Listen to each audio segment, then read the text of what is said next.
Edith's Diary, 1977, is a psychological thriller novel by Patricia Highsmith, the 17th of her 22 novels.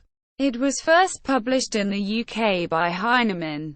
One critic described it as a relentless dissection of an unexceptional life that burns itself out from a lack of love and happiness.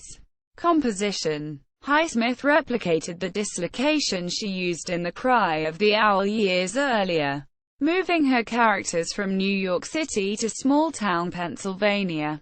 She also replicated her own obsessive diary writing in the lead character. She dedicated the novel to Marion, the way her sometime lover Marion Aboudaram asked to be referenced.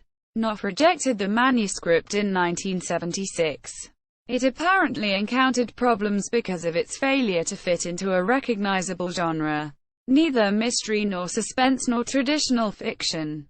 It was published the next year, first by Heinemann in London and then by Simon & Schuster in New York. Like most of Highsmith's novels, the novel includes a murder, though its significance for the plot and the characters is negligible.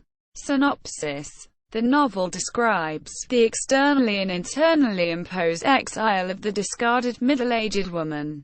The background of the novel is that Edith Howland, a housewife with liberal political views, lives in New York City with her husband Brett, a journalist, and their 10-year-old son Cliffy, who, on their last night before moving, tries to kill the family's pet cat. They relocate to small-town Pennsylvania. Cliffy begins to exhibit problematic and antisocial behavior. The novel presents the increasingly stark contrasts between the life Edith records in her diary and the life she lives. She records in her diary the details of an imaginary, much more successful life where she has friends and grandchildren.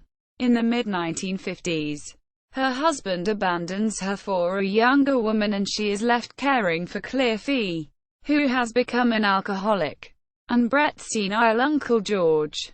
Even as she retreats into her diary, she remains always aware of other social injustices, notably maintaining a critique of U.S.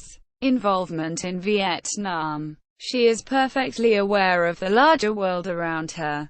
Only her personal life is recast in the diary. Her ex-husband eventually forces her to see a psychiatrist. She dies in an accident when rushing to hide her diary from others' inspection. Reception: The New Yorker called this novel her strongest, her most imaginative, and by far her most substantial. In the New York Times, Jane Larkin Crane wrote, Edith's diary takes the form of an old-fashioned psychological chiller.